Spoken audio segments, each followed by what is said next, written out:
about Twin Peaks. Yes, episode 1. Twin Peaks. What the fuck is going on? So, yeah, it's everything we expected and weirder. You can speak for yourself. So we're gonna go like frame by frame and talk about this, or do we just like have a discussion? Do you have any thought? Maybe we should talk about like overall. We should probably have more of a let's start now because we've had all this. We're gonna start from the beginning. Yeah, because I have notes. I have 4 pages of notes. 4 pages of notes. Welcome to our Twin Peaks chat. We just rewatched 1 and 2. We watched 1 and 2 on Sunday. We watched 3 and 4 last night. Yeah. And we went back and kind of rushed through parts 1 and 2 because it's a little foggy. Everything is slow. I don't understand when they talk. There's all this pause in between, like when someone says something. There's like this long pause. Well, I think it's David Lynch and his love for Fellini film, the Italian director, where you would have these horribly pregnant pauses. Pregnant pause. And you would talk. Oh, I thought I turned it off. Sorry. Yay! Turn off the ringer before your podcast. You would have like nothing.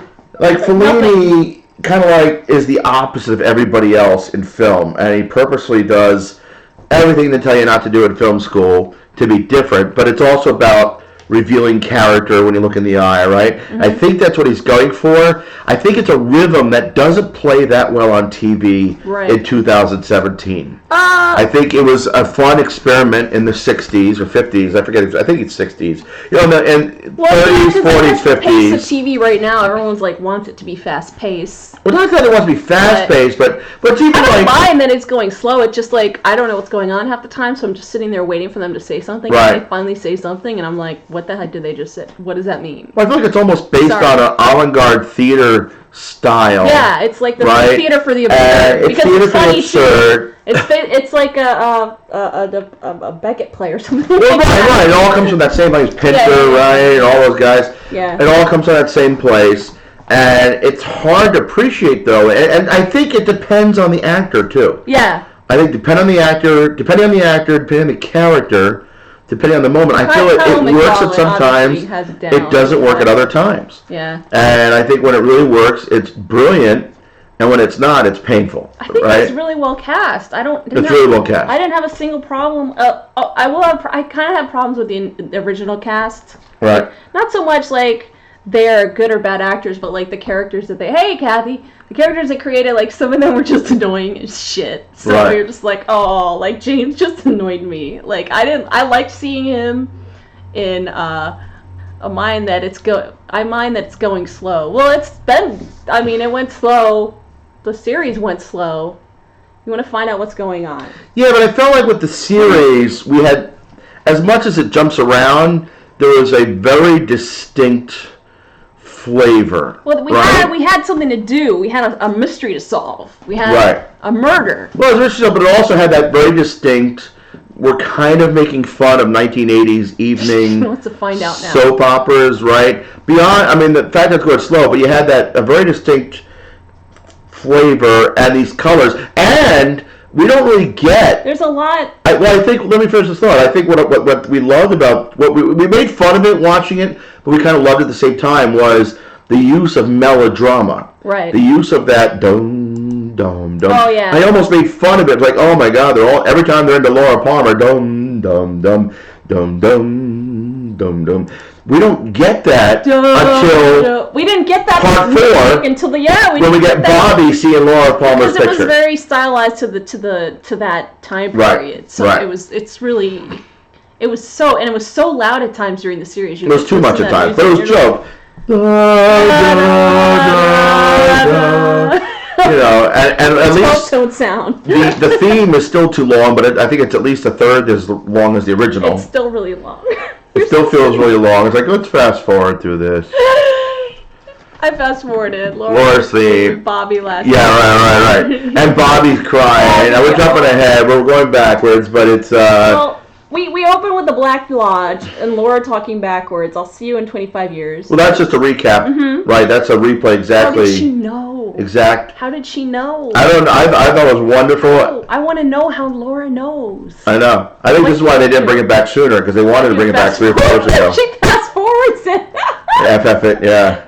Do you fast forward or you just say F? Fuck it. So Cooper's still there. Then then the tall bald guy tells Cooper he's in the black. Listen to the sounds. What the hell? What the fuck are the sounds? Well, shit. Listen to the sounds. Now we get in that opening scene. The record player, they got like that, right? The vibraphone. And later, the walking Laura Palmer and Philip Gerard. It's like a video game when you walk and you walk. You're like the video. But it's the same sounds. It's the same sounds as the record player. Did you realize that? Or the theme song. Did you realize that? No. No, it's the exact same sound. When she's walking, no, when Laura's walking, and then when Mike's walking later, it's the same sounds as the record player from they have the part same 1. walk. Well, part 1, it's a record player. Part 2, 3, 4. Yeah. Okay. Every time you hear anybody but Agent Cooper walking in the Black Lodge in parts 2, 3, 4, it's the same sounds from the record player. It's a little. Yeah. So. It's a little creepy to me, but I guess it's supposed to be. But and then there's that ongoing thing: is it past or is it future? Like time in the Black Lodge is like relative, right? It's kind of out of time. But it's not because time has passed. Well, time has passed. And when Laura returns to the lodge, the actors are clearly 25 years older. No, but Laura has aged. Right.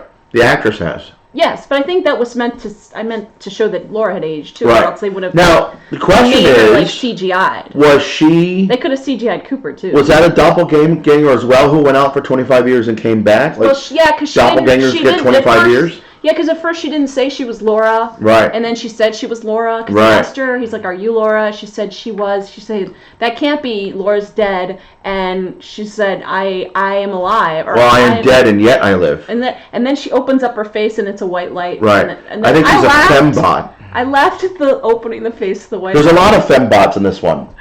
The time passed in the lodge. Okay. Right. Yeah, I think so too. Time passed, but I think it passes differently. It's like a purgatory time. Like, you don't see Agent Cooper almost as if, like, he has aged 25 years, but has 25 years passed for him, you know what I mean? Like he doesn't look like somebody who's been sitting there for 25 years doing nothing.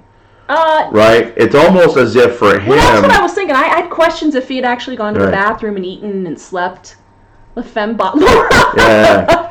And I thought the agent that David Lynch is supposed to be having an affair with or something like that, according to Denise. Oh, Gordon's assistant. Gordon's assistant seems to walk like a fembot. I guess she's like an addict. No, I think it's just the. No, it's a style. It's a style, but it has like a fembot quality to it. Yeah, a little bit of that. I think Walt's got a fembot obsession. Well, there's been a lot of fembots lately. So, remember 4:30, Richard and Linda, 2 birds and 1 stone. I don't know what the hell. I think they're lazy pot smokers. They didn't do it on 4:20, so they did it on 4:30. Sup? Now, Richard and Linda. Richard the Richard's the doctor that's doing the shovels, right? Isn't that the same? Isn't that Richard? I don't know. We got all confused about the guy and the shovel. Oh, yes, we skipped over that. So 2 birds with 1 stone, I understand. Well, at least Cooper says, I understand. I thought to myself, at least somebody does. Yeah, right. Because I don't know what the hell's going on. And Linda is somebody. Who's Linda? Yeah, I meant to look that up. I forget. Right, we don't know but that is the doctor, the psychiatrist or psychologist that had loved Laura and was everybody's psychiatrist on the first episode from the original. Yeah, I remember That's him in the woods painting shovels gold. He spray painted the shovel. Yeah, That's like I want, you know what? Real gold. But I want you know what usually a lot of times you have gold shovels for is when you break ground on a new build. So I wonder if like the Horns are building something and they're getting ready to have a whole bunch of gold shovels to break ground. You know what I mean? That's what I'm thinking with those gold shovels there. Yeah, and we don't know yet. A lot of time was devoted to that where I was like, okay. You know, I did feel I wondered how long did he take building that contraption that moves shovels over one and turns them around. Like it probably took like days to build that contraption when he probably could have painted 100 shovels in the time it took to build. Shovels? Yeah, to hold the shovels up so that they dry just so. Like unless he's old, he doesn't want to walk around and do this. There could be more intricate ways of painting shovels. He could have painted shovels it's an art form for 5 him. times as fast. You know, it's an art form for him. Yeah. So it's almost like ceremonial. Right. So. Yeah.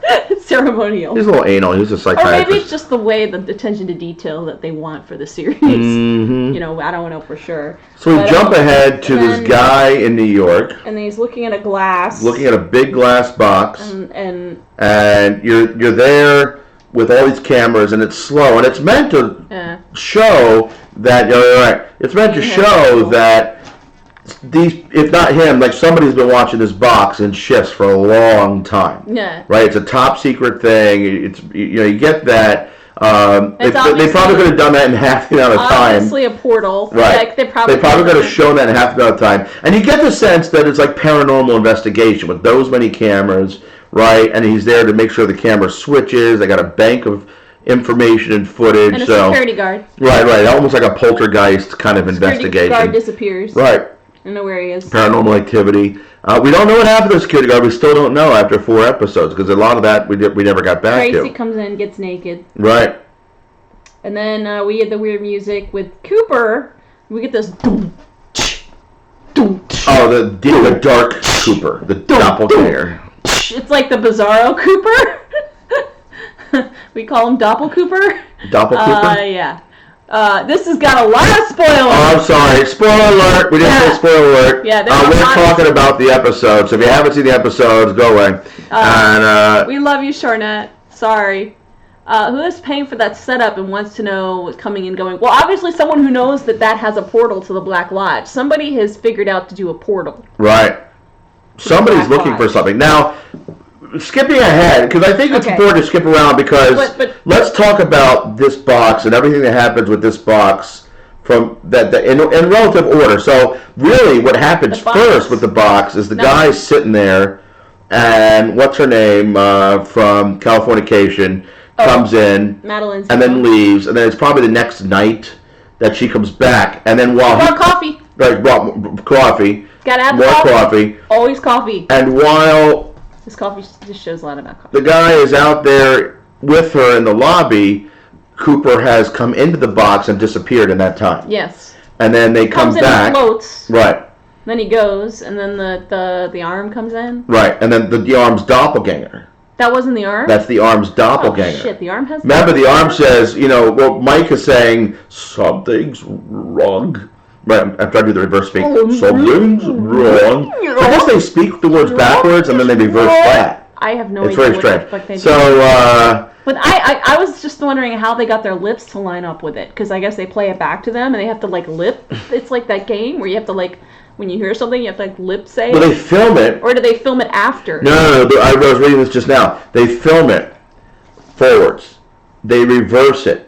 They have to lip sync or voice over. That's what I'm saying. The backward speak, and then they reverse the backward speak. Okay. So they film it, they record a reverse speak. That's a lot of work that goes into that. And the reason they did so much, the original arm, the man from another place. Apparently this was something he did with his friends as a kid, as a code. They spoke backwards. So it turns out he was really good at it, and David Lynch kind of went to town. He said gave him more and more challenging things to say.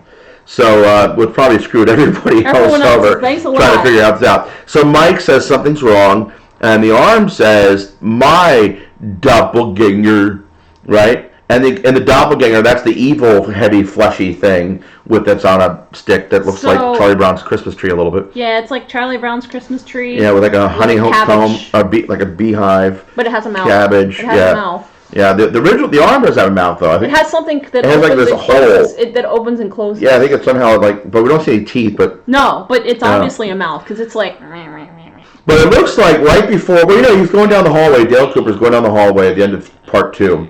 And he opens up the curtain. Well, the curtain opens, and it's the doppelganger driving. And I think what was supposed to happen is he was supposed to go at that point and trade places. Yeah. And that was it. The doppelganger. Get the doppelganger out of there. The arm's doppelganger said no. I do not like that doppelganger. I think the doppelgangers are trying to take over the world. Get out of the world. He is evil. Is the arm's doppelganger Bob? No, because Mike and Bob are supposed to be nemesis, and the arm is Mike's arm. Okay. Right? So that is Mike's arm. We learned that in Firewalk with Me. And I think the whole Bob thing is a little bit of interpretation. I don't know if Bob is any specific thing. but can be a specific thing. But we don't know. We don't talk about that here. Yes. So, I'm going to leave that alone. Never mind. Next subject. Causing problems! So, Causing problems! So, but instead of going there to become Agent Cooper again and take over his doppelganger space, he switches it up, and all of a sudden, is forced into the box. Like, he's forced into this weird space, and then he kind of floats into the box, and next thing you know, that's pretty much the end of All right, yeah, we all saw that. We don't need to even relive talking about it because we saw it happen and tune in twice. More analysis, right? Yeah. So then, but the whole Cooper driving a fancy car with the hair and everything, I was just like, what the hell? Because at the time, I thought it was Cooper. It's a funny look, though. I was like, what the heck did they do to It's Cooper? an interesting look. It was pretty funny. I mean, I guess if the goal was to be funny, who's this Beulah? Bueller? Bueller. That's the old woman that lives in the cabin with these weird kind of meth head biker dudes with horrible security. Yeah, the guy said he was punching. Yeah. You need to put something better at the door, Beulah. Bueller. Beulah. Thinking is Bueller. She's like the Boston version of Ferris Bueller. So Beulah. Or Austrian maybe. Beulah. Probably is German. So the log lady. The log lady. Margaret plus Lucy and Andy talk about Wally. Margaret says something is missing and you have to find it. It has to do with Special Agent Dale Cooper. Right. The way you will find it has to do with your heritage. This is a message from the log. I think that's a brothel. Oh! Okay then. The trailer park? Maybe. That trailer place? It's like... The cabin, like... just like a dumpy... Oh, Beulah's brothel. Oh, maybe. Brothel? That makes sense. Oh, and that's why the truck stops, right? What did she say? Truckers? Like all the truckers stop here? All the truckers stop here, something like that, yeah. So the doppelgangers... Like, I thought that was like a reference to it. Like, it all floats down here. All the truckers stop here. They all float down, yeah. Yeah, it was kind of like, no, it's nothing like that. Oh, there's things afloat. Yeah. Yeah, so let's talk about Hawk and Andy because he's and Indian. Lucy, right? Because you're an Indian. Yeah, well, that's not till is that episode 2? I don't know, but that's after she says it has to do with the heritage, and she makes that comment. Oh, that's about, and you're Indian, and then but that let's talk about that scene for a second. That whole scene is ridiculously slow to a comic fault. I think it was supposed to be. It works. The whole thing. And I like it. It's supposed to be. And in some ways, though, I want more of the show to be that. You know, I miss that aspect of the show. We have a little bit of that. Because I love those are the characters we love. We have a lot of that in episode 4. We get more of that. With the Cooper, who's kind of disoriented and a little bit of amnesia. Right. And the jackpots in the casino and seeing these like little mini lodges over the right machine, the machines that are actually going to strike. I love the back and forth with the chocolate bunny. That was funny. The chocolate bunny, and we're back to having coffee and donuts. You know, we're going to lay out the donuts. You know, the ongoing joke with donuts and coffee is hilarious. That's funny. And then Ruth's neighbor was funny. I thought she was that whole story. It was like a Melissa or something like that. Yeah. Ruth's neighbor. Hey, I've got the key. After all that, really yeah. Funny. Well, it's not funny is the way Ruth was left. Oh yeah. Now I was reading some stuff on Wikipedia, and it sounds like Ruth was like in 3 different pieces, right? Well, it sounded like Wikipedia was thinking the body and the head were not the same person. Like it was Ruth's head, but it's somebody else's body. Like somebody else's head on her? Because Wikipedia, the summary on Wikipedia said the Wikipedia head is on. Well, no, I'm just curious, like where somebody's getting this from, and it's it's not none of it's scientifically proven. No. But I'm just bringing it up for a theory. Yeah, it's another theory, but it's left as a John Doe body. It's like a separate body. It's not her body. It's not her body. That's what they're thinking, right? And it's confusing. And I thought though, like the body looks a lot fatter than the head, right? Like I didn't look that weird. Closely at it because it was gross, and I was like, ew.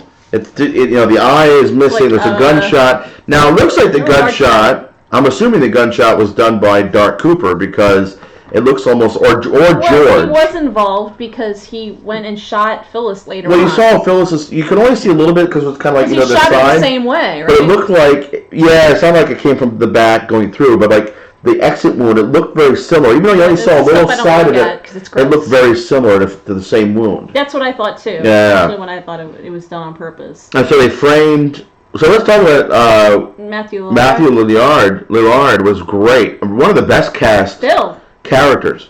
Bill Hastings. Bill Hastings. I really like, and I did not recognize him at all when they said, "Oh, we've got Bill Hastings' fingerprints there." We didn't see him again in the next episode.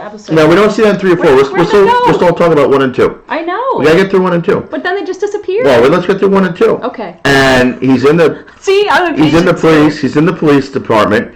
And there's a lot going on. There's so much going on, and you're just But there's so much going on. You could have done all 4 episodes in 1 hour. I'm glad and got the same information out. Skimmed through the first 1 second again. Well, the big 2-parter. Yeah. Because it is slow, but there's a lot. By watching it, you realize, oh, wait a minute. Now, what I watched just now, like 4 times in a row to make sure I heard everything.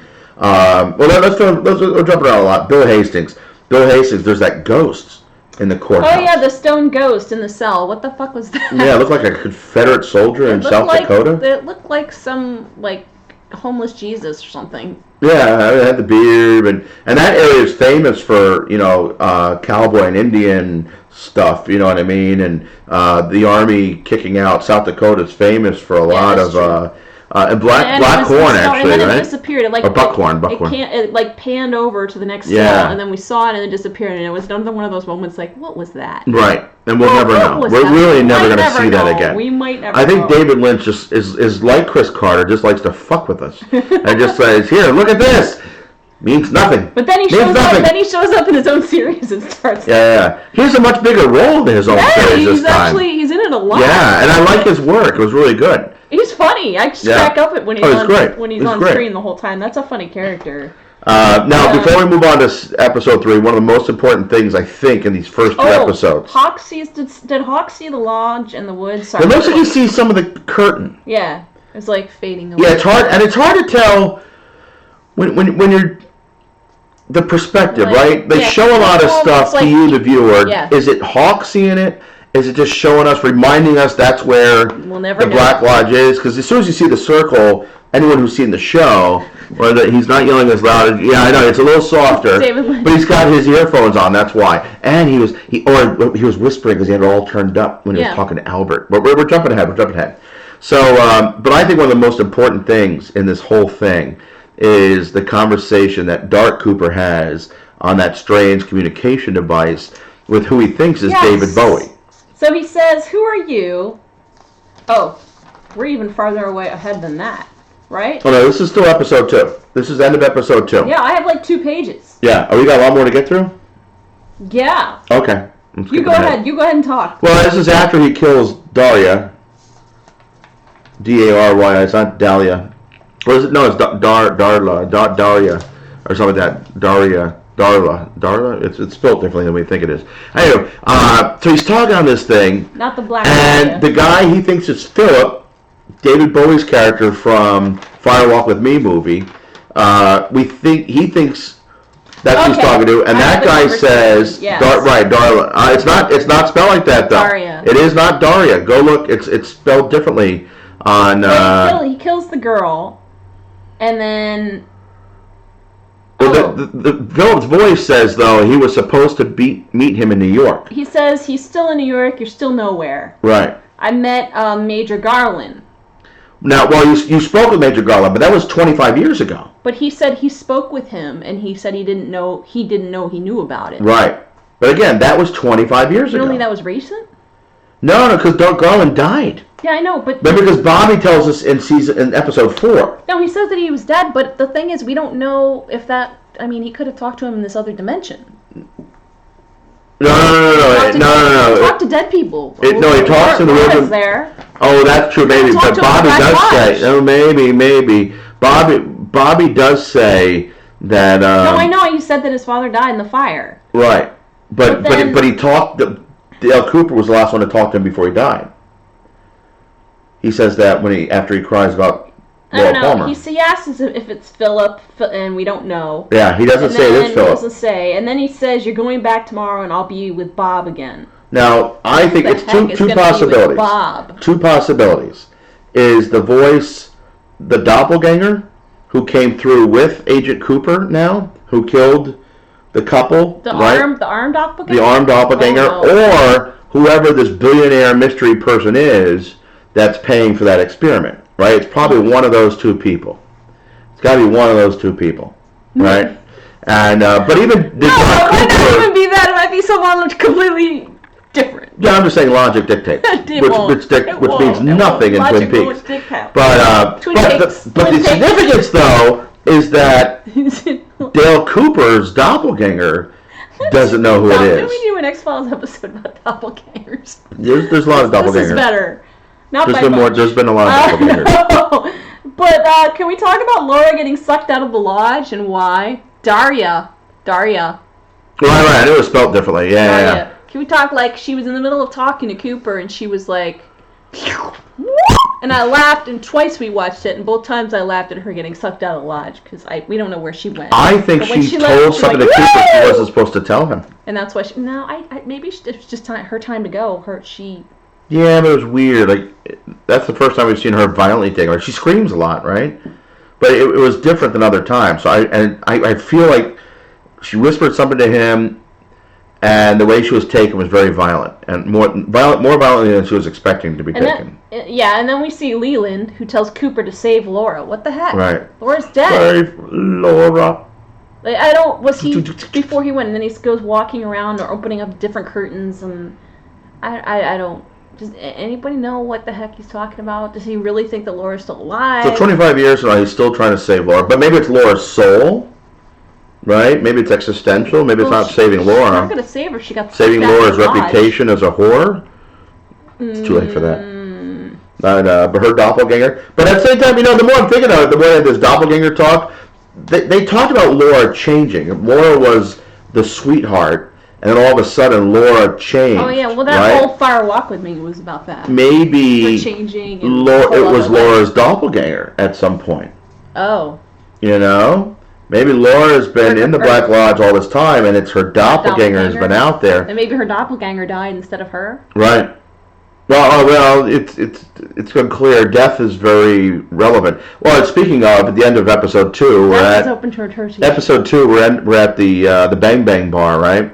And we see James, and James has a new friend, and there's some guy at the bar that makes eye contact with what's her name. The wife of waitress. Yeah, what's her name? Brain fart. Shelley Johnson is there, and she's there with the Ashley Judd new character, right? No, she isn't. That's not Ashley Judd at the table with her? No. Oh, I thought that was the brunette. Oh, okay, so it's Shelley Johnson. Ashley Judd just came in and But behind the bar is Jacques. Now it's John Marie. Are you sure it was Jacques? It's the same actor. It's Walter Olkowicz or something like that. And now, as Kathy and I both figured out on IMDb, they bill him as a different character. It's Jean-Marie Renault. So is this a fourth brother? Because basically Dale Cooper has been responsible for 3 Renault brothers dying. Right? They had the original 2, and then the jerky third one from season 2. His memory back. I mean, they're Canadian, so they're Catholic, I'm assuming, because they're French Canadian, so they probably have a lot of family members. But I mean, how many brothers are out there that are all same actor, different name? I know. So is it a brother? Is it a son? Is it a cousin? Yeah, it's like Laura and her cousin, like they're all. Or is this Jacques? Is this doppelganger? Bartending. No. Maybe. You can't put anything past them. There's like 1 or 2 doppelgangers doesn't mean they're all doppelgangers. No, but now, even this the whole Laura Palmer doppelganger thing is coming to me now because, there's more and more doppelgangers popping up. And in addition to doppelgangers, now we get to episode 3, and in addition to doppelgangers, somebody has created a third. Yeah, but he looked too old to be a son, didn't he?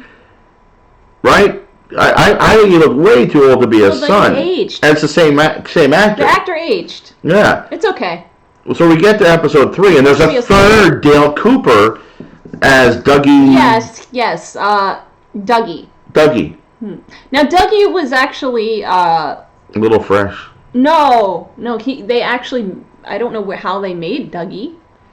He's probably not prominent. Well, he was just they put on a fat suit. He's not prominent enough to have a character die. Right. Yeah, I think that Bizarro Cooper created this Dougie so that he wouldn't have to go back to the Black Lodge. Right. So when it was time, Dougie would go back to the Black Lodge, not him, because he doesn't want to go back. Can you blame him? Either he created it, or Bob, or somebody figured out a loophole. Manifestation to make. Yeah. They made him a little chubbier with a bad hair. And he's some kind of cheesy real estate agent. And then, okay, before we even get there though, so Cooper, when he left the glass box, because getting into episode 3, okay, when he left the glass box, he went somewhere, and he goes to this area with like a pink water, and there's a woman without eyes, and they appear to fight and then climb out of the box into space. It looks like they're on a giant butt plug. Remember, he looked like he was on an island or at a beach at first. Butt plug. At first, he looks like he's at a beach. Yeah, it was like this pink water. Right, with really high... Well, I think that was just the lighting. But he had a really high balcony and a really low drop, so he couldn't just go out that way. It was pink. And then he goes inside, and then there's that thing that says 15. Yes. The number on the thing. Right, it says 15. Yes. And the blind woman, the woman with no eyes, is saying, no, don't go there, don't go there. And then they go up there and she There's somebody banging on the door, and they run all the way up, and you're right. And she electrocutes herself and goes flying into space. On an electrocuted butt plug. Very, very funny. Yeah. Oh, you thought it was a ship? Another very funny thing, I laughed for a while, she electrocuted herself and went flying away, and I just laughed again at that. Right. Like, what the fuck? Some of these exits and entrances of these character deaths are I don't know if they're supposed to be funny or not, but they make me laugh. And then we see the face of the Major, a floating head. Right. He says Blue Rose. Blue Rose. I thought he wanted to say Rosebud. A floating head. Rosebud. Rosebud. This actually is, you watch some of these shows like Lost and things like that. This is way more out there than that. And I watch these shows and consider the fact I don't do enough drugs to understand these shows. I think if you did like LSD, you're waiting for a payoff, you'd understand it. And I think Kathy, you said you might not get a payoff. We're not sure. I'm not expecting a payoff. But you always get a payoff. Let down. On a Vince Gilligan TV series. You will always get a payoff, but you might not get the imagery. Mm-hmm. But you will get good imagery. So Speaking of payoffs, Dougie got some payoffs. Yes. Mr. Jackpot. Yes. Well, we're jumping ahead. So if Cooper had been in the lodge, I had the question: had he eaten? Had he slept? Had he gone to the bathroom? Obviously, with that pee that he took when he peed, he has not gone to the bathroom. He hasn't peed in like 25 years. Right. And you go, okay, so let's talk about this cigarette lighter and the doppelganger's car. And I think he's trying to come to the cigarette lighter in the doppelganger's car, but he doesn't. So he end up coming to the socket in Dougie's. And it sounds like when you return from the Black Lodge, your doppelganger and all of its copies are like throwing up violently. Disgusting, yeah. Like there's a dead person. Oh, it's almost, what was it? Is it Multiplicity? They threw up death. What was that Michael Keaton movie? Oh, Multiplicity. Like they get dumber and dumber? Yeah, maybe that's Dougie's like Multiplicity. Like he's the third copy, so he's a little more off. Oh, he gained weight. That third one is supposed to, well, yeah, in Multiplicity. Although he is married to Naomi Watts, so he must have done something right. Yeah, he also has a decent kid. Yeah, I don't know if he's like as far off as that character. He's almost like the doppelganger's doppelganger. Yeah, I don't think so. He's not a bad guy, but he is cheating on her with prostitutes. Yeah, he has the prostitutes with the nice Jeep. Right.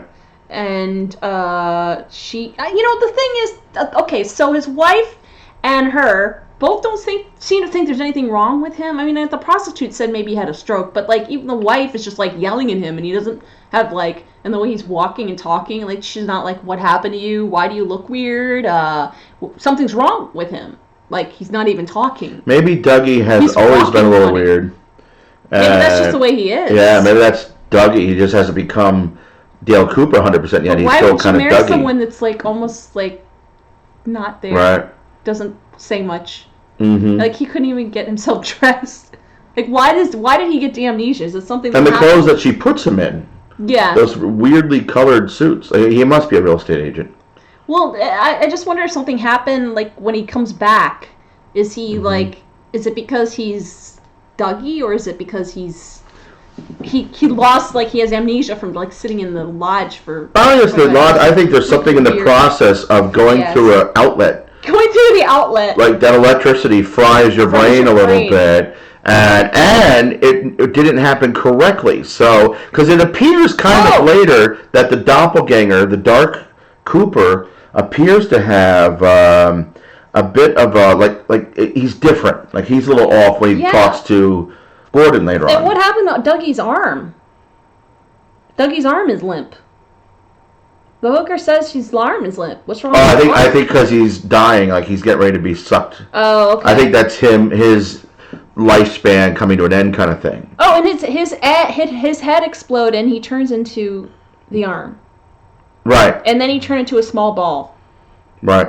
A tiny little ball. And then Cooper came through the electric. And he had the ring. He was wearing the ring. I mean, you can't. Wait. What is he smoking? Wait. We gotta back up here because I have.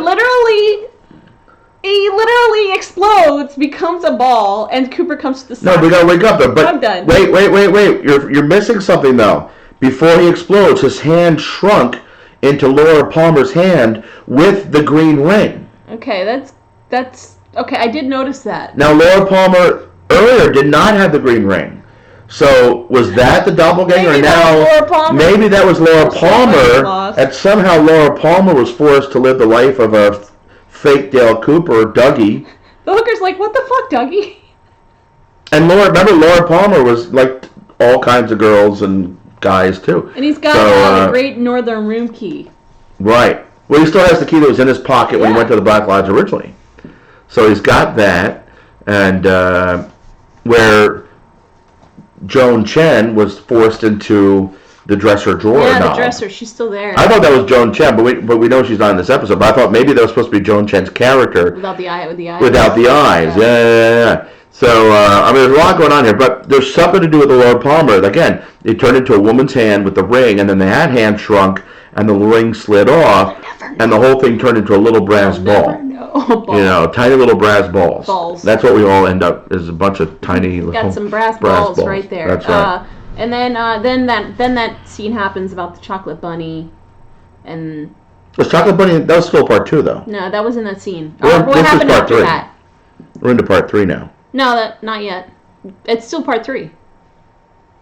Oh no, Dougie's part 3. This is part 2. You're over here. Well, part 2 of the part. Oh, part 4 technically. So this is part 4. Oh, okay. Part 2 of. Got it. Second. Oh, so Chocolate Bunny was in part 3. Yes, that's what I'm trying to say. I'm sorry. Yeah, well, we watched 3 and 4, it was right after that. Yeah, I'm forgetting now. It's all over the place. Okay, so Little Chocolate Bunnies, and they're saying like the one was missing. Right. And then Hawk, it's not. It was funny. It's not about the bunny. I ate the chocolate bunny. It's not about the bunny. Is it about the bunny? It's not about the bunny. Not about the bunny. And then I think it ends shortly after Cooper keeps hitting the jackpot, and then part 2 begins.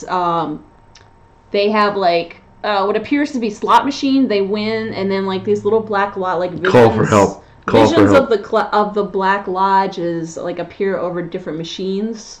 Oh, is that what that is? Yeah. I thought it was a flame. No, you can see like the curtains and the Black Lodge. Or maybe it was a flame. Maybe my eyes are playing. I thought that was a flame of some sort. Burning so he wins 30 mega jackpots. I think the lady took 2 of them. But there are 30 mega jackpots total that he wins. And now it seems to me as if, something is like he's cursed or blessed with this luck. Now, when he left, that was them helping. Remember, we skipped over something very important. It looked like a flame to you. Yeah, I think it was a flaming slot machine, and so you're seeing it was on fire. Like this game was on fire. You got to play this game. But remember, before he left the real estate development, there were assassins that were going to kill him, and just dumb luck, he bends over to pick up the room key that he dropped. The assassin doesn't see him and assumes they're back in the house somewhere. Yeah. Well, he didn't die. Then he wins all of those, but he only had $5 worth of quarters. 25, 20. What does it say? 20, not 29. What's 29? I don't know. What's 20? It's an age. It's a number. What's the significance of 29? I don't know. I don't know. Oh no! But no, he took more quarters because he won quarters. But eventually he won 30 jackpots. There's 29. There was one more. There were 30 jackpots total. But I think like there's some kind of weird thing going on with him. There's a lot of weird things going on. And it's almost like the guy from the X-Files episodes, the luck, right? Oh, the good luck, yeah. Right. He keeps having this luck, and then he gets home, and maybe that's part of the luck. Like everyone's just kind of accepting him. He's a little off, but they're accepting him for who he is. Because he has all this money. And the money, and isn't the guy that's in the episode like, hey, 4? Money. I gotta go back and look, but isn't the guy... Except for the casino, they sent him away.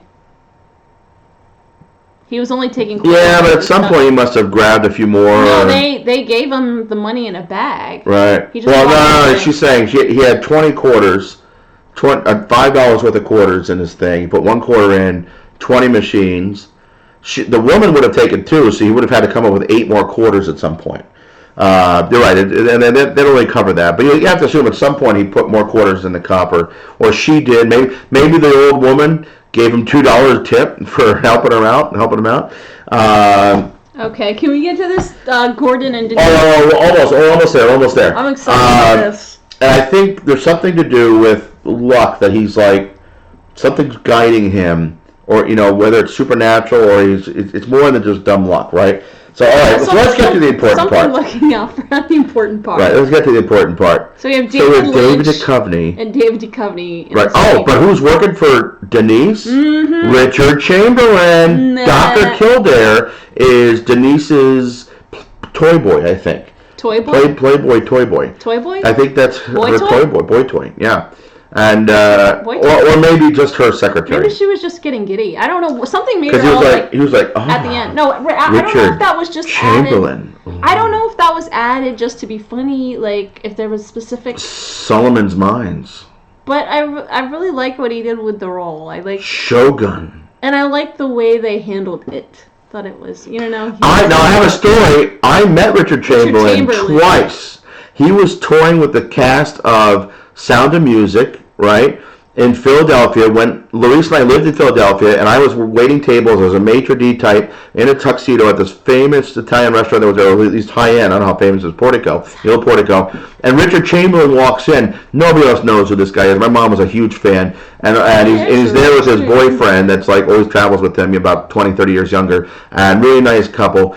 And I waited tables on Richard Chamberlain 2 nights in a row. He liked it so much he came back the next night. Now, the second night, we had these 4 folks, 2 couples, a real kind of money, but they're really kind of mafioso almost, but very kind of, and I don't like to be insulting to Italians, but kind of gambata. I'm not allowed to talk about it, but they said, hey, I'm going to give you $100. I want you to introduce me to Richard Chamberlain. I said, I felt weird about it. I said, they're sitting right next to each other. There's a table, and I'm like, he's right there. Oh, celebrities love that. And I think he gave me a huge tip because I didn't want to betray the friendship I have with Richard Chamberlain. Yeah. I mean, friendship. My job. I'm sorry. I was working for him. I was serving him. I didn't want to betray his trust. And you know what I mean? I'm take it. People ask you to do that all the time when you think you know somebody. Give me the $100. I see what you did there. You see what I did there? Yeah. So too bad you man with the guitar. They assume because you're talking to somebody that you have power and you can help them. Or they assume you're talking to someone that you don't even have conversations with. Inappropriate behavior. Yes. So anyway, you got Richard Chamberlain. I was like, what the fuck is Richard Chamberlain? Can we get back to Denise, please? Just the doorman. And I love it. She makes the FBI joke. She's Federal great. Bureau of Investigation. Yeah. Don't you just like the way that sounds? Wink, wink, nudge, nudge. I thought that was brilliant. Now perhaps David plays a woman too well. It was really well, but the thing is, it wasn't over the top. No, it was great. It was just like in the pocket. Was it Mel or somebody else? Precise. Somebody took that it was like a really good transgendered acting. You know what I mean? And I just retweeted an article from a trans publication that really liked the way it was handled. It's on Duchovny X. And both really liked the way it was handled. Yeah. I did see 1 or 2 tweets of people that were offended that you have a straight male playing a because they, again, like now they want transgender actors playing the role. But I mean, who else is going to play a role that he's reprising? I mean, you're not going to cast somebody else. This is who was the original Denise. Right. And a lot of people thought the way they handled it, they made a few one-off jokes about it. Caitlin's not a good actress. About like, well, there are good trans actors. They made a Caitlin joke though, didn't they? Well, no, they didn't make a joke. They didn't make any jokes here, but they made a couple of jokes like in the original that were like, I think when she left the room, maybe they made some laughs about it. Like they kind of laughed it off, but a lot of people were saying that they were pretty progressive with how they handled it for that time. Mm-hmm. So I just thought the scene was great. It was funny. It was cute. It was very short. I wish we saw a little bit more of her. Mm-hmm. I wish we had. I think that's it. No, I think he. I wish we had more, but I think that's it. I think that's it. Yeah, I mean, she served her purpose. Basically, the reason to have David Duchovny back on the show for a few minutes, they didn't have her investigate. We have to have her back. You have to have her back. Yeah, him, her. Yeah, and but like I said, I think what's great about it, Sorry. And just kind of talking more, it was a real character. It was, and he had some wink, nudge moments, but it was really believable as a character. You know what I mean? Like I would believe that this is somebody I know that, just walking on the street is transgendered, and you'd be like, oh, and you just accept them for who they are, blah, blah, blah, blah. So it was interesting, though, an interesting play. Now Denise. Oh. Denise made a comment about Gordon's sexy, young, Wonder Woman-esque assistant, and talked about some things, and Gordon kind of said, hey, there's a lot of things I didn't say when you went through your transition. Yeah. There was an interesting office politics kind of thing there. It was kind of very wink, nudge, nudgy the way it's directed and written, but it was kind of an interesting office politics, a little quid pro quo kind of thing going on, I thought that was kind of interesting. Quid pro quo. Quid pro quo. Quid. I think it's British because, quids. Right? So, hey! So, yo, Rebel. Bobby is a cop. And then Bobby is a cop. Yeah. That moment where Bobby starts crying and sees her picture, super melodramatic. That was a nod. Yeah, that was a nod to the melodrama. Oh, that was hilarious. And also, you almost looked like he was gonna crack up in the middle of it. It's like, here I am, we're all laughing. playing Bobby again. It's supposed to be funny. Yeah, Bobby hasn't changed a bit. He saw the picture. Yeah. And then Michael Cera shows up. Yeah. So let's talk about Wally Brando. Who could have been a contender. And I really need to go back and watch On the Waterfront, and I really want to know, like, and read at least maybe just read the scripts from both, like how much was just ripped out of On the Waterfront, because he wasn't trying to do an impersonation, he just had the outfit on. But I could have been somebody. I could have been a contender. He's like less than 20 years old, or he's like 20, 25? Yeah, he's 25. 24. 24. Yeah, he's 24. Oh my God. He was born on the day that, what's his name? Dale Cooper disappeared. Yeah. Wally Brando. Wally Brando. Yeah. They want to name him Marlon, but, he could have been Wally Brando. So did he legally change his last name, or is like his middle name, Wally Brando? What's Andy's last name? Brennan? Brennan's the actor, right? I always forget. But, and Dougie has a kid who's cute, and Sonny Jim. And Sonny Jim. So Dougie, he's Cooper. He pees for the first time. Mm-hmm. He's wearing the tie on his head. And then I guess Cooper, his amnesia is cured when he gets the coffee. Is that I don't know if his amnesio's cured yet. Maybe he's starting to return, because that was like the first time he was like, oh. No, maybe, but that's the last time we see him, though. We don't see what happens next. And we're going to find out. In that moment, though, what was really funny for that moment, what the fuck kind of name is Sonny? I don't know. What the fuck kind of name is I think it's from The Godfather. Brando. The Godfather. Sonny Jim. Can we talk about Robert Forster? Yes. As the new sheriff? Yes. Who is the brother, right, or cousin of the other sheriff with the same name? Because remember, when the insurance guy comes in the very first episode, which sheriff? What's the sheriff's name? Sheriff. Wait, what? The sheriff name of Twin Peaks. The original character from the original series. He's ill. Yeah. Crap, I'm just telling you. Kathy, help us out here. Kathy. Sheriff. He's my favorite, and he's not in the series. Yeah, for some reason he's not in the series. I think he said he retired from acting and just didn't want to come back. Yeah. Like it probably he just retired from acting. Right, he's his brother. Okay, so it's his brother. So Robert Forster and amazing casting there. Harry, that's Harry. Harry Truman. Oh, Truman, right. So this is like with Truman, right? Harry's my favorite. Nice, most likable character. Oh God, Harry S. Truman, which is the one of the first presidents to coin the term political correct. And Michael Ontke, the original guy, right? So Robert Forster is his brother, and so he's the new sheriff in town. Because that's when Lucy says, "Which Sheriff Truman are you looking for?" Yeah. And it was like, oh. Because I think we knew he wasn't coming back. We knew that. There's a few people we knew weren't coming back, and some people have died. Some people just didn't want to come back. Some people just retired from acting altogether. Yeah. A lot of people from that original show. It's been a while. They did manage to film. But even Bobby hasn't done a lot. Margaret did film her scenes before the actress passed away, which is sad. Right. Yeah. Which kind of made me sad. The whole scene, the situation made me sad. But a lot of those people, I think, there are a lot of classic character actors in the original series, but a lot of them have never done anything else. There are little things here and there, but they weren't. It's almost like they were like not even real actors. They're like locals they hired or something, or they just David Lynch picks these obscure people out of nowhere. Well, this is definitely not, because they have like 200 actors in this series, and they're obviously there's already been a handful of celebrity cameos, so this is going to be a little bit wider. Yeah, I saw people.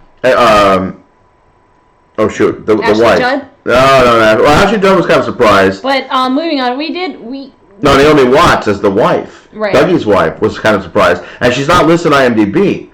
So they're secrets. Yeah. Well, she's listed on. We didn't even know that Margaret was whether she had filmed her role before she passed away. Nobody knew until we actually saw it. Right. So, which I thought was that was a surprise. That was complete and total secret. Yeah. So there's like 200 people in this show. There's so God bless that. Yeah. A lot more. That was a pleasant surprise. I was sad when she said she couldn't go with him to the woods. She was on the phone with Hawk. And not well or something. Yeah, it just made me upset. I was like, oh. So moving on, that car ride with that was kind of like horribly funny. And the bad green screen. I think the bad green screen was on purpose. Yeah, it was absolutely hilarious. They're like kind of doing like the Star Trek thing. Look, we're banking left, we're banking right. And then they go talk. They really think that they know something's up, because they knew the doppelganger wasn't Cooper. They knew something was up. And then it kind of ends there. Why do they know it's not? They don't know it's not Cooper, wrong. But they know something's wrong. And that thing just kind of closes. But as far as they're concerned, what's wrong is like Dale Cooper's fucked up in the head, right? They have no clue about the supernatural. Although I wonder, Albert had a certain look that Albert. I mean, he looks exactly the same. Yeah, he looks exactly the same. And David Lynch does too. And David Lynch and Lucy. David Lynch more than anybody, but Lucy looks a little older. But I mean, for the most part. But David Lynch doesn't look a day older. Like he looks the exact same. But Albert, when he's interviewing Dale Cooper, I wonder how. And I'm trying to think back to this series. How much does Albert never really bought into the supernatural, but I feel like at some point maybe he started to. Like, he was there in Twin Peaks more than Gordon was, so maybe he started to realize, oh, this is kind of weird. Lucy's close-up. Well, yeah. Yeah. And the voice is the same, though, and Andy looks the same but older, like a little more pot-belly. They just gave him the same hair. And but it's funny. I mean, it's really funny. The way they look. And I want more Twin Peaks, but I do like the story. I like where it's going. So I just want Cooper to get his memory back and come back into this and start figuring some stuff out, because right now there's a lot of questions we have here and all. Well, here's the question: are they looking to close it, or is this looking to be a new series? No, this is it. Is this it? I think this is because it. Because basically they said this is it. What I heard about from David Lynch, the whole series is about Dale Cooper working his way back to Twin Peaks. You mean you have to wait? He's not going to show up at Twin Peaks right away. Oh, I know he's not going to show up. And I don't know how quickly he's going to realize what's going on. Who he is. Yeah, what I was going to say is with the coffee, the whole time. I got to sit there and wait. Well, I see all that time. That's what I thought. This was it. The wife is making coffee. He's looking at these pancakes. I see and then the whole walk over Naomi Watts. Made me hungry. Yeah, but the pancakes, is you remember? Pancakes! Was it the Double R? Diner? Yeah. Right? Pie! But he has to when he have first pie. has coffee, I kept thinking, is he going to I want pie I want pie take a sip of coffee, and all of a sudden realize, oh shit, I'm Dale Cooper, right? I knew something was coming like that. But the reaction he had was a 5-year-old trying hot coffee for the first time. I can't made a face. It wasn't a face of I know who I am now. No, it was just. I think he knew. He was burning. It just burned his mouth. I think he knew. I think there was an aha moment there. I don't think so. Yeah, I think the aha moment is coffee is think? fucking hot. So what do you think? Does Dale Cooper know everything now? Tea is hot. Kids have other stuff besides coffee. The reason why kids have that reaction is because coffee tastes like shit. Well, this is the first coffee he's had since leaving the Black Lodge, and he's not himself. And he's like a kid. First pee. He's a little kid. Yeah. He was almost like I think Jim Carrey from Me, Myself, and Irene. I think this helped trigger his memory a little bit. Maybe a little bit. Maybe I think I've had coffee before. He went through the socket, because when he was walking around the Black Lodge, he seemed coherent, and now when he came out of the Black Lodge, he's kind of like, oh no. Cool. Yeah, because he's the only one that's not talking backwards. Like, his voice is the normal. He's just repeating people. Yeah. Was he just repeating people in the Black Lodge too? Like being like, no, he wasn't in the Black Lodge. No, he said, I understand. No, but the whole thing when he was like, hello! Right. And then he like did the slide. Well, you know why he did that? Hello! He did that because the other guy did it. I know. Oh, right. He's just repeating people. It was kind of funny. It was funny. Now, real quick, I got to go back and look at episode 4. Now I went back and looked at episode 2. No. Now, last episode 4. No. We need to watch the casino scene when they're all kind of watching him. See that little flame. No. Of all the guys that work at... Now, listen, all the guys work at the casino. Wasn't one of them the same guy... No, I think it's a different guy. From the same guy from the Office, where the guy is taking money from him in episode 2, part 2, saying, I wish you didn't have to work for this horrible person. Right? Remember that tiny little scene that we have no fucking clue what's going on there? That looked like it was in New York City. Because there was a... No, it's Vegas. They said it was Las Vegas. Okay. That is Las Vegas. And so I think we saw that guy in that scene. And I feel like... And then there's the other guy who was... working at the desk? No, I'm not even sure if I'm talking about the same show. Like, I watched other show. Like a scene where the guy that was in the... Leftovers. You're thinking about The Leftovers. I think I am confused with The Leftovers. We watched The Leftovers. Another obscure piece of shit. Which I love, but it's like, what the fuck? Why am I watching this? What is going on? I swear I never watched Under the Lost. And after that letdown. The creators of Lost. Yeah, Linda Horf. So, hey! Leave some comments down below. Leave some comments on Twitter. Get in the conversation. It took an hour. Let us know what you think. And I'm in. But I remember the whole first hour, I'm like, why the fuck am I watching this? I don't do enough drugs. And then it picks up, and I was very interested. And then when the thing comes and kills the two, I'm like, okay, it's leading somewhere. I feel like there is some pull to it. There's a pull. It has some legs. But you know what? Like I said, it is that Fellini rhythm, which is just much slower than anything out there. Well, yeah. You know what I mean? It's like the dialogue is slow. Sometimes you do that pause to really force you to pay attention, but I think you're going to lose a lot of people. I like the idea of what you're trying to do. I think it has this cult following that are used to that style, and they enjoy that style. In this day and age, that's all you need. That style. Yeah. They're the people watching it. They're the people, right. And there's the whole nostalgic. And they're the ones who smoke enough pot that when things go slow, they like it. There's this whole nostalgic thing, and then there's all these nods to the nostalgia of the show that we see. Like we're getting the Bobby and the looking at Laura and the coffee. You're getting a little bit of Easter eggs. I think they're called Easter eggs. You're getting Easter eggs in there. There's definitely Easter eggs. So that is there for the nostalgia of the show. So I think I saw a lot of tweet. It was trending on Sunday night. I think it's for the diehards, right? And all those random cameos, right? A lot of random cameos. Yeah, that's for Showtime. It became a cult thing. That's how they get Showtime to buy it. We're going to bring all these stars in that just love working with David Lynch. And David Lynch's one of those guys, he does a lot of very interesting, cool projects, and the actors love working it because they know it's going to be different. And when you're an actor that does the same old TV show every day or the same old movie after same old movie role, so always the action hero or always the pretty face, you know when you do David Lynch, it's going to be different, and no matter how brief. It is art. And Richard Chamberlain, I mean, what the fuck? I mean, it's awesome to see him in there. It's hilarious. But like, what a random cameo. That's the most random cameo for me so far. Michael Cera is like making a whole career of random cameos. Like you do a few great movies or comedies, and then it's not bad living. Random. Probably doing really and, well. and I'm not condemning. I'm not saying it's a bad thing. Not at all. Give me those contracts. Yeah, it's interesting. I'd be happy with that. And, would any actor, especially that age, would turn down? Would any actor turn down doing some random impersonation? That's what you do when you get all those cameos. It's like, hello, residual check, hello. Mm-hmm. Sorry, it's true. No, it's very true. It's very true. That's your retirement package. Yes. Well, you don't even know. I mean, you get enough of them. You get enough of them. You get enough of them. Yeah. Yeah. You gotta get a lot of them. We don't get enough. That's our show. Twin Peaks episodes 1 through 4 recap. Hey, let us know what you think. And we don't get anything else for 2 weeks. Yeah, because we watched this, but I'm gonna try and live. New episodes on June 4th. Oh no, we got the class on Sunday night. Ah, bummer. I was gonna try and live tweet again on Sunday. Well, you can live tweet. I'll go. You can stay. No. I can't wait to go to casino and do that. Yeah, win. Yeah.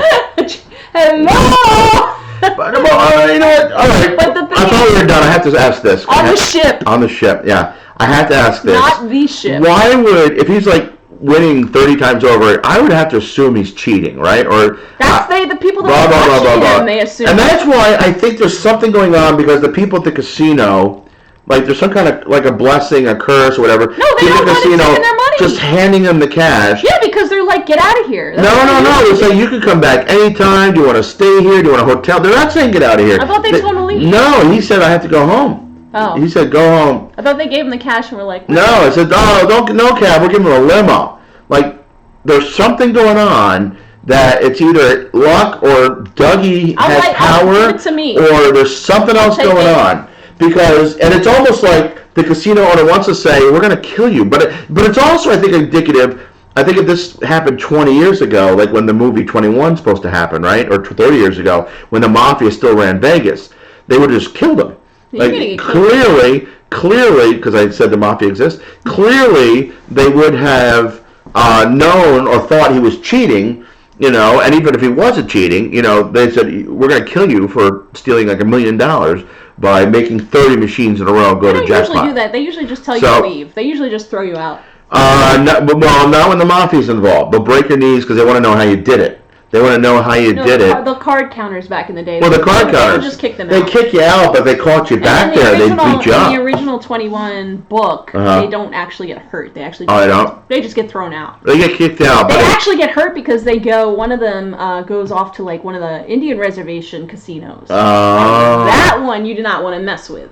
Cherokee Nation. Mohegan Sun. Mohegan Sun. Don't fuck with Connecticut. Don't mess with Connecticut. But in Vegas, they got away with a lot more. But the problem is, he went from each casino one by one, started to find out that they were actually that they were cheating and counting cards. And in the Bahamas, when the Kevin Spacey character said we need to cut our losses and go no more, a couple of them tried to go do it on their own. Right. And when they did that, they did some Bahamas casinos, and that's when they got beaten up. They didn't get beaten up in Vegas. They just got thrown out. They were in their hotel rooms, and they literally came to their hotel rooms and threw them out. Nikiya Beach. They're like, you're out. You can't come back in here. Pussers. Yeah, don't mess with the Bahamas. Pussers rum. Mohegans, like if you're in the Bahamas, go to Pussers in the Nikiya Beach. They got really good pina coladas and live music. It's really awesome. So, But I felt there was a moment where the guy was going to say, wrap up. We want you to go. Like we want you to just get out of here, but we want you to stay. Like there's like a weird moment, like a rhythm thing, like something's forcing him to do what he normally wouldn't do. We're going to you just pretty much stole $100 million. We don't know how you cheated. We don't care. We're just excited. And we're going to send you, and we're going to give you a VIP suite. We're going to let you do the hangover and destroy our hotel, blah, blah, blah, Tiger and Mike Tyson. So, I think this Mike actually Tyson might show up. I'm still waiting. We're wrapping up! Awesome. I'm done talking. All right, thank you, guys. Hey, you know how we should finish this? Hello!